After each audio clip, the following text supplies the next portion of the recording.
نحمده ونصلي ونسلم على رسوله الكريم أما بعد فأعوذ بالله من الشيطان الرجيم بسم الله الرحمن الرحيم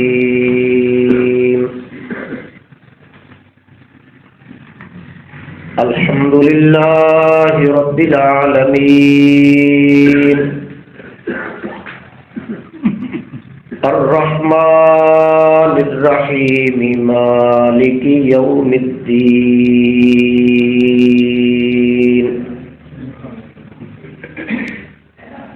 الحمدللہ تمام تعریفیں اللہ ہی کے لیے رب العالمین جو پروردگار ہے تمام جہانوں کا۔ الرحمن بڑا مہربان ہے،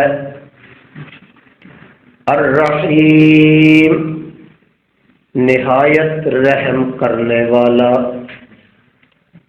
مالک یوم الدین مالک ہے بدلے کے دن کا۔ سبحان ربک رب العزت عما یصفون وسلام علی المرسلین والحمد للہ رب العالمین۔ اللہم صل علی محمد وعلی آل محمد كما صليت على إبراهيم وعلى آل إبراهيم إنك حميد مجيد۔ اللهم بارك على محمد وعلى آل محمد كما باركت على إبراهيم وعلى آل إبراهيم إنك حميد مجيد۔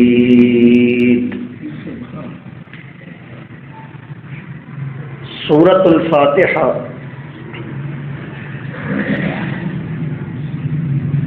قرآن عزیز کی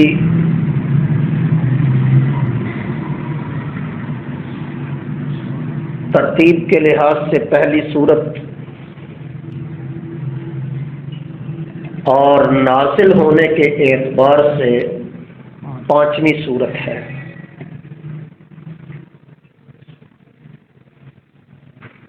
سورت کا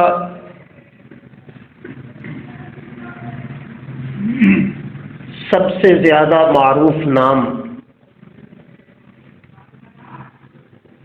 سورۃ الفاتحہ ہے، اور تفسیر کی کتابوں میں اس سورت کے متعدد نام مذکور ہیں۔ اس کا ایک نام سورۃ الحمد بھی ہے، اس سورت کا نام سورۃ الصلاۃ بھی ہے، اس سورت کا نام ام القرآن بھی ہے، اس سورت کا نام ام الکتاب بھی ہے، اس سورت کا نام سورۃ الکنز بھی ہے، اس سورت کا نام سورہ شفا بھی ہے، سورہ واقعہ بھی ہے، سورہ کافیہ بھی ہے، اور اس سورت کا نام سورۃ الحمد بھی ہے، اور اس سورت کا نام تعلیم المسئلہ بھی ہے۔ تھوڑی تھوڑی تشریح سب کی کر دوں، لفظی معنی بھی اگر سامنے آ جائے تو بات بہت سمجھ آئے گی۔ سورہ فاتحہ اس لیے کہا جاتا ہے کہ اس سے قرآن کھلتا ہے۔ فاتحہ کا معنی کھولنے والی، ام الکتاب یا ام القرآن معنی پوری کتاب یا قرآن کی ماں، مطلب کہ جس طرح ماں اپنے بچے پر محیط ہوتی ہے، قرآن عزیز میں اللہ نے جتنی چیزیں بھی بیان کی وہ ساری کی ساری اللہ نے سورہ فاتحہ میں بند کر دی۔ ایک نام میں نے اس کا عرض کیا سورۃ الحمد۔ بعض صورتوں کو آپ جانتے ہیں کہ سورت کا جو نام ہوتا ہے وہ لفظ اس سورت میں موجود ہے، جیسے سورہ بقرہ، تو سورہ بقرہ میں بقرہ کا نام آیا، سورہ نساء میں نساء کا لفظ موجود ہے، مائدہ میں مائدہ کا لفظ موجود ہے، سورہ انعام میں لفظ انعام موجود ہے، سورہ اعراف میں لفظ اعراف موجود ہے، سورہ انفال میں لفظ انفال موجود ہے۔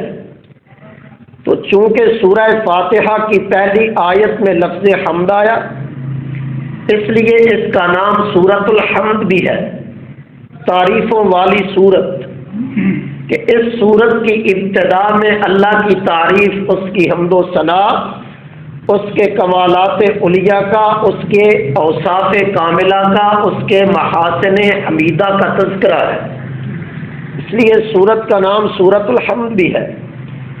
ایک نام میں نے عرض کیا سورۃ الصلاۃ۔ صلاۃ کا ایک معنی دعا ہے، ایک صلاۃ کا لفظی معنی جو ہم سمجھتے ہیں نماز ہے، تو اس صورت میں دعا کا ایک خاص طریقہ سکھایا گیا، اور دوسری وجہ یہ ہے کہ یہ ہر نماز میں اور سب سے زیادہ اس کی تلاوت ہوتی ہے، اس لیے اس کا نام سورۃ الصلاۃ بھی ہے۔ سورہ شفا ایک نام عرض کیا، شفا کا معنی تندرستی، صحت۔ آپ نے ارشاد فرمایا کہ جو مومن یقین کامل کے ساتھ اس سورت کی تلاوت کر کے اپنے آپ کو دم کر لے، اللہ اس کو بیماری سے شفا عطا فرماتا ہے۔ ایک نام عرض کیا سورہ واقعہ۔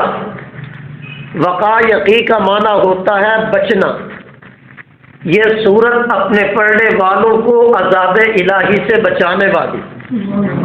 ایک معنی عرض کیا سورہ کافیہ، قرآن مقدس کی تمام صورتوں کی یہ کفایت کرنے والی۔ ایک معنی عرض کیا سورۃ الکنز، کنز کا معنی خزانہ، اللہ نے یہ سورت ایک بہت بڑے خزانے کی شکل میں حضور علیہ الصلوۃ والسلام کو عطا فرمائی۔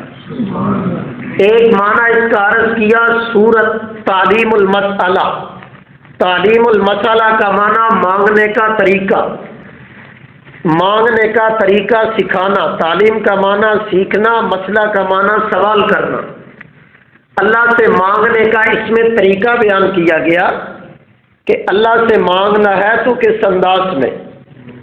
مانگنے والا جب کسی بادشاہ کے پاس جاتا ہے تو اس کی تعریف کرتا ہے، اس کی عظمت کو بیان کرتا ہے، پھر اس کے ساتھ اپنے تعلق کو ظاہر کرتا ہے، پھر اس تعلق ظاہر کرنے کے بعد اپنی مراد اور اپنا مطالبہ ڈیمانڈ اس کے سامنے رکھتا ہے، پھر وہ بادشاہ، وہ دینے والا، وہ سخی اس کے تعلق کو دیکھ کر اس کی زبان سے تعریفی کلمات نکلنے کے بعد، سننے کے بعد اس کو دیتا ہے۔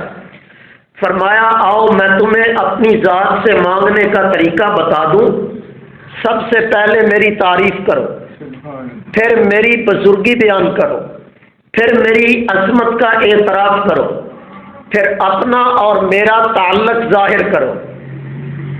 تو مانگنے والے نے پہلے اللہ کی تعریف کی کہ تمام تعریفیں ہیں ہی تیری، پھر اس کی عظمت بزرگی کو بیان کیا کہ تو بڑا مہربان ہے، پھر اس کی عظمت شان کو بیان کیا کہ قیامت کے دن کا تو تنہا مالک ہے، پھر اپنے اور اللہ کے تعلق کو بیان کیا کہ میں تیرا بندہ، تو میرا معبود، میں مانگنے والا، تو عطا کرنے والا، میں سائل، تو عطا کرنے والا، میں محتاج، تو مختار، تو اللہ، میں بندہ۔ اس تعلق کو ظاہر کرنے کے بعد بندہ مانگتا ہے یا اللہ مجھے سب سے عظیم نعمت عطا فرما، صراط مستقیم عطا کر۔ اللہ فرماتے ہیں مانگنے والا مانگتا ہے، میں اللہ فوراً عطا کر دیتا ہوں۔ یہ طریقہ بیان کیا۔ طریقہ بیان کیا، اور اس میں یہ بھی بتا دیا کہ سب سے عظیم خزانہ، سب سے عظیم نعمت تمہارے لیے کیا ہے، تو وہ بتائی گئی کہ وہ صراط مستقیم ہے۔ جسے صراط مستقیم مل گئی اسے تو انعامات کثیرہ مل گئے، جسے صراط مستقیم نصیب ہو گیا، سیدھا راستہ مل گیا، دنیا آخرت کی سعادتیں مل گئی۔ فرمایا کہ اس صورت کو میں نے مانگنے کا طریقہ بنا کر تمہارے سامنے ظاہر کر دیا، اس انداز میں کوئی بھی مانگنے والا آئے گا، فرمایا والے عبدی ما سأل، میرے بندے کے لیے ہر وہ نعمت ہوگی جو بھی وہ مجھ سے مانگے گا میں عطا کر دوں گا۔ یہ ناموں کے بارے میں چند باتیں کتب تفاسیر کے حوالے سے میں نے عرض کی۔ فضیلت کے بارے میں 3 باتیں عرض کروں گا۔ حضرت ابو سعید بن معلّہ رضی اللہ تعالی عنہ صحابی رسول ہے، فرماتے ہیں حضور علیہ السلام نے مجھے فرمایا کہ اے ابو سعید، کیا تیری یہ خواہش ہے کہ میں قرآن کی سب سے بڑی سورت تجھے بتا دوں؟ میں نے عرض کیا یا رسول اللہ کیوں نہیں؟ حضور نے فرمایا کہ سب سے بڑی قرآن پاک کی سورت سورت الفاتحہ ہے۔ دیکھنے والا، پڑھنے والا، تلاوت کرنے والا وہ جانتا ہے کہ حروف کے لحاظ سے سب سے بڑی سورت سورت البقرہ، جس کے جو 2-2.5 پاروں پر مشتمل ہے۔ یہ تو ایک چھوٹی سی صورت جس کے 25 الفاظ ہیں، 113 حروف ہیں اس کے، تو اگر حروف اور الفاظ کے حوالے سے تقابل توازن کیا جائے تو یہ تو چھوٹی سی صورت، نصف صفحے سے بھی کم صورت۔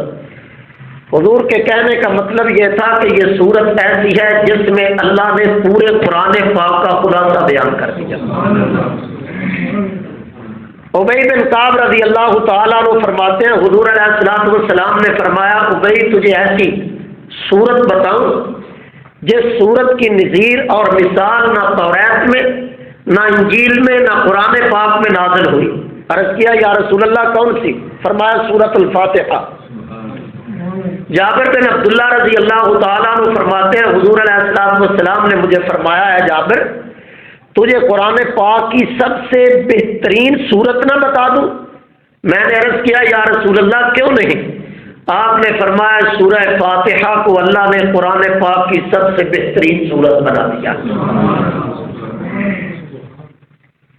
ایک فضیلت قرآن پاک میں اس کی بیان ہوئی، فرمایا وَلَقَدْ آتَيْنَاكَ سَبْعًا مِنَ الْمَثَانِي وَالْقُرْآنَ الْعَظِيمِ، البتہ تحقیق ہم نے آپ کو عطا کی 8 آیات والی سورت، بار بار پڑھی جانے والی، اور قرآن عظیم، یعنی قرآن پاک کی عظمت کو بیان کرنے کے ساتھ ساتھ الگ سورہ فاتحہ کی عظمت کو اللہ نے بیان کیا۔ جب قرآن کہا تو قرآن میں سورہ فاتحہ سے لے کر سورۃ الناس تک ساری صورتیں آئیں، لیکن الگ سورہ فاتحہ کا پہلے تذکرہ کیا۔ اس کی مثال ایسے ہی ہے جس طرح کوئی آدمی اپنی اولاد کا تذکرہ کرتے ہوئے سب سے ذہین، فطین اور سب سے زیادہ ہوشیار بچے کے بارے میں کہتا ہے کہ یہ ساری میری اولاد ہے، یہ بھی میرا بیٹا ہونہار ہے، ذہین ہے، قابل ہے، محنتی ہے، لائق ہے، تو اس کے اوصاف کی وجہ سے الگ تذکرہ کیا جاتا ہے۔ اللہ نے سورہ فاتحہ کی فضیلت اور عظمت کی بنیاد پر اس کا الگ تذکرہ کیا اور ساتھ قرآن مقدس کا تذکرہ کیا۔ آخری بات، صحیح مسلم کی روایت اور سنن نسائی کی روایت، نبی کریم صلی اللہ علیہ وسلم کے پاس جبریل امین حاضر تھے، اچانک حدیث پاک میں آتا ہے کہ زوردار دھماکے کی آواز آئی۔